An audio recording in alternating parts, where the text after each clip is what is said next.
Shalom, this is your brother Karatazar coming to you with another lesson. And the title of today's lesson is going to be how E-diddy keeps us oppressed. So this is one way that E-diddy keeps us oppressed. And with that said, I'd like to give all praises, honor, and glory to the Most High, Yahweh, Ba'ashem Yahushai, Ba'ashem Rakakadash. Double honors to the apostles and elders of Great Millstone for I learn this truth. Much respect to the hopeful elect. Shalom to you brothers and sisters out there listening. Alright, so I'm going to show you this video and I'm going to get into some precepts. Alright. The real minimum wage, let's be honest, is not $7.25, it's $0 an hour. You are clearly, an evangelist when it comes to not paying workers fairly.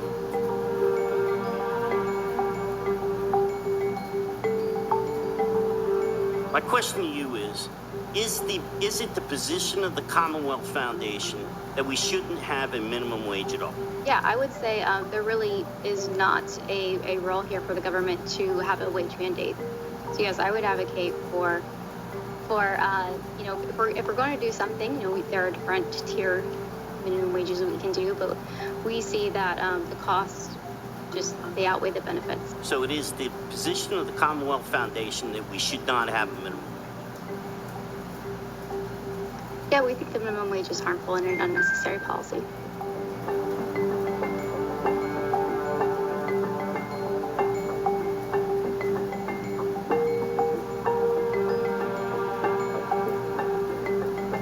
I want to thank you first of all for your honesty.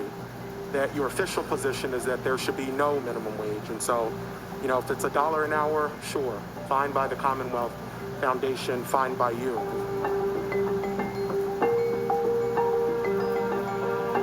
You are clearly, an evangelist when it comes to not paying workers fairly.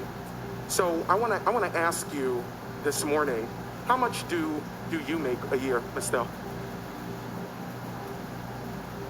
Excuse me one second. Representative Kenyatta, let's keep the conversation focused on minimum wage. Mr. Chairman, this is exactly about the minimum wage. Please be courteous to the testifiers. You can ask questions, but please be polite, be courteous. I think my question is perfectly polite, Mr. Chairman. We're talking about this morning the wages that Pennsylvanians make. Estelle is a Pennsylvanian who works at the Commonwealth Foundation, which is across the street from our state capitol, and she is sitting here arguing that she is perfectly fine with folks making $15,000 a year.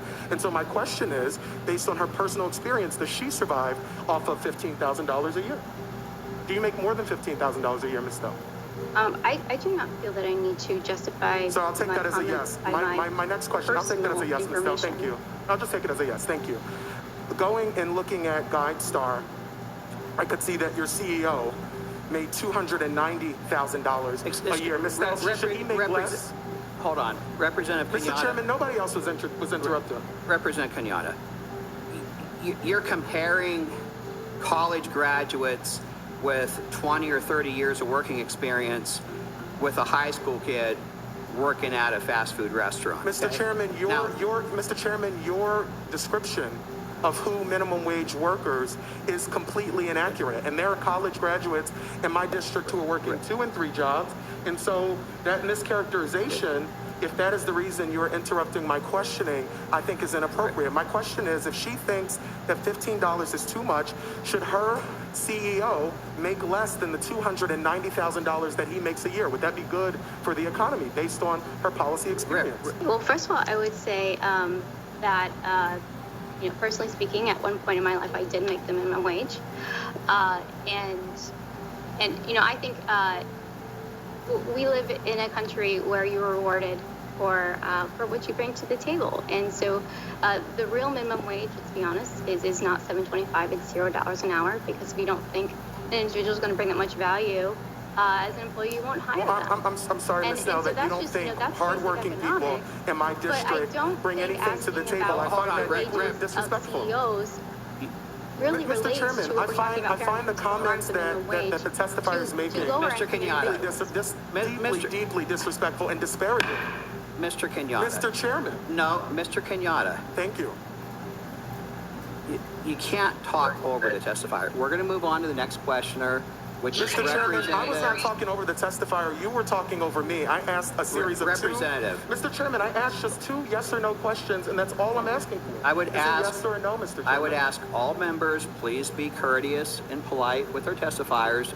Don't overtalk people, and don't bring up issues that have nothing to do with what the topic is today. Mr. Chairman, my only Representative- question was about wages, and I was routinely Representative interrupted, Kenyatta, Mr. Chairman, you're by not- you.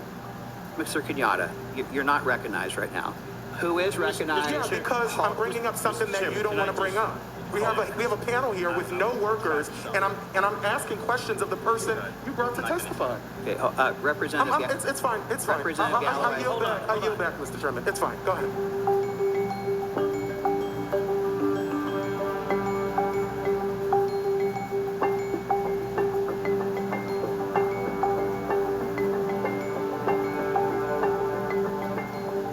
Raising the minimum wage allows Pennsylvanians to work their way out of poverty.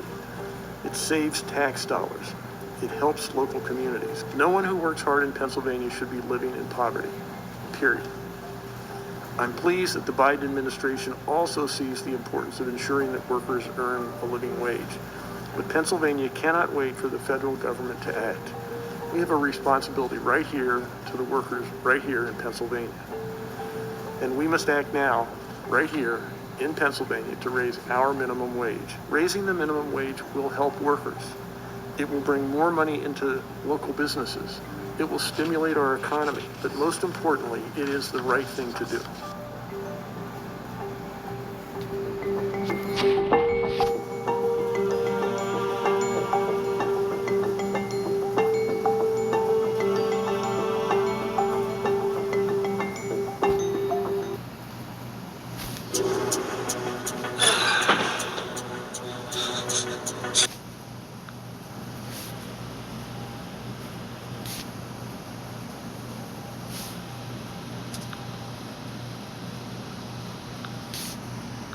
The real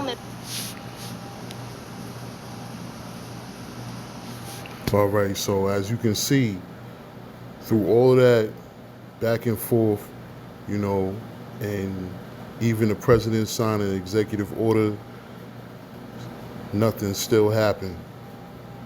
And that's because nothing will happen, you know. E-diddy don't care about you.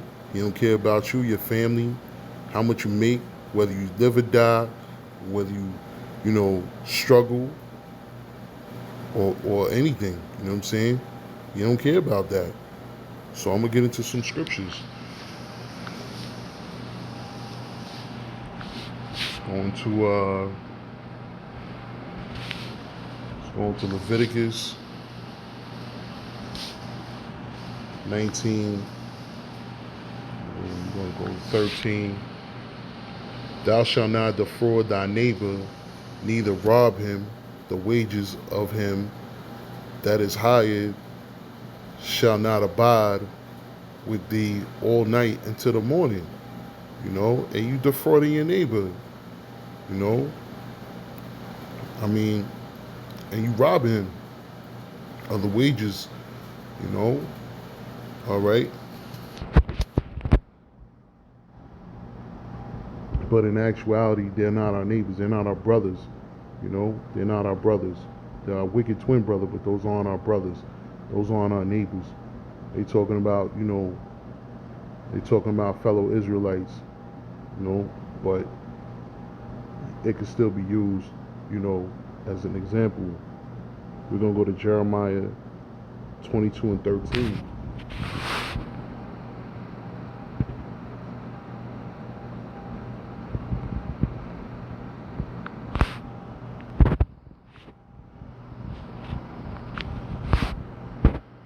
Woe unto him that buildeth his house by unrighteousness, and his chambers by wrong, that useth his neighbor's service without wages, and giveth him not for his work, you know. And that's Esau Edom, you know. He having us building up his country, his nation, and ain't paying us what we, you know, paying us for our work, you know. All right, so we're gonna go to 1 Timothy 5 and 18. So,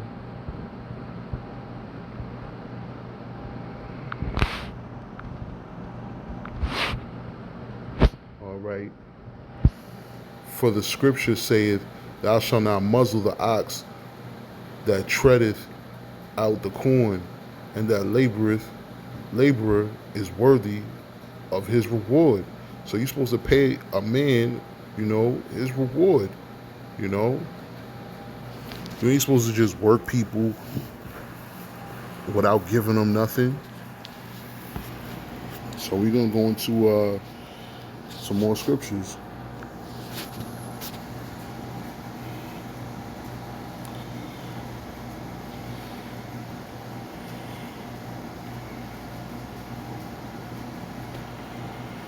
We're gonna go into Malachi 3 and 5. And it reads, And I will come near to you to judgment, and I will be a swift witness against the sorcerers, and against the adulterers, and against the false swears, and against those that oppress the hiring in his wages, and the widow, and the fatherless, and that turn aside the stranger from his right, and for fear not me, saith the Lord of hosts. So judgment's going to come upon those, that oppress the hiring of his wages, go against the oppressor hiring of his wages, in his wages. So, if you oppress people and paying them what they supposed to get paid, judgment's coming for you. All right, so we're going to go to, let's see, Deuteronomy 24 and 14. And it reads, Thou shalt not oppress and hire a servant that is poor and needy, whether he be of thy brethren or of thy strangers that are in the land within thy gates. So that goes, that's perfect. Whether it be a brethren or of a stranger, you're not supposed to oppress them.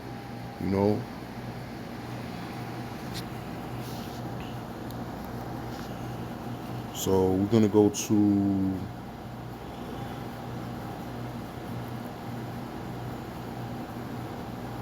Colossians 4 and 1.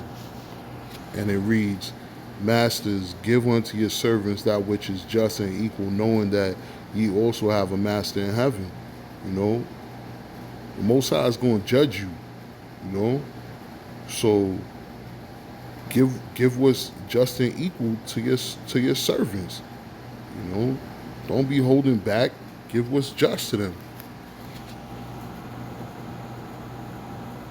And let's go to Proverbs 3 and 28.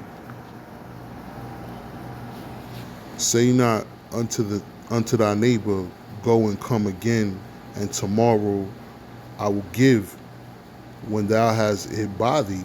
Don't tell somebody you're going to give it to them tomorrow when you got it right in your pocket, or you got it in your house, to give it to them, because you want to hold on to it another day, or you feel like it's important. If they work for you, you're supposed to give it to them. If they did a service, give it to them. Pay them. You don't know what that person got to do with that money. They could be starving. They could be hungry. They got bills just as well as you got bills. All right, so we're going to go to what we got here. We're going to go to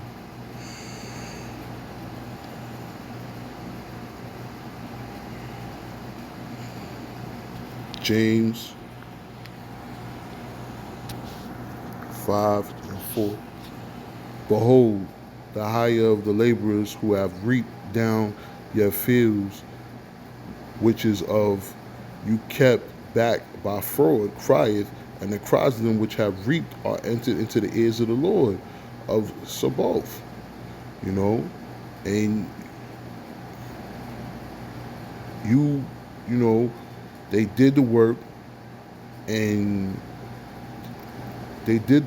and now they want to get paid. And that's that all the, when people work and they not making no money, or you hold back they pay like Esau do, you know what I'm saying? You work 1 week and he hold back your pay for a whole full week, a whole 2 weeks. That's wicked, that's evil. You're supposed to work and get paid that same day.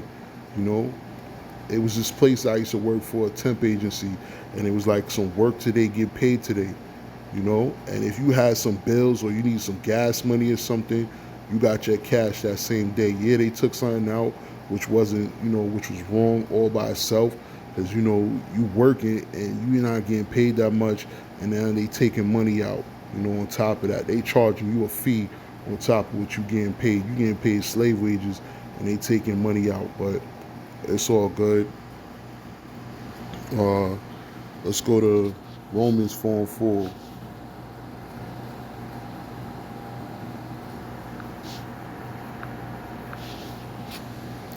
Now to him that worketh is the reward not reckoned of grace, but of debt. So you working, and you know you don't get anything. All you get is debt. You working just to be in debt. You know what I'm saying? Like, it's no break. You're just gonna work, and then the more you work, the more you in debt. That's sad. And this is the life that we live. This is the system that E-diddy got us living in. This is the sad state, but it's all through all through the Most High. It's all through Yahweh B'Shem Yahushua. Because this is what we have to go through. So we just gotta move on. We just gotta work through it. We gotta just we know this is what we gotta go through. But when it's his turn, when it's E-Diddy's turn, woo, oh yeah, and that's gonna be righteous. It's all gonna be in righteousness, because he did it to us, and now we gonna do it to him, but we gonna do it righteously. So I believe that's all the precepts that I have. Lord willing, you brothers and sisters out there listening found this edifying, and shalom to the next lesson.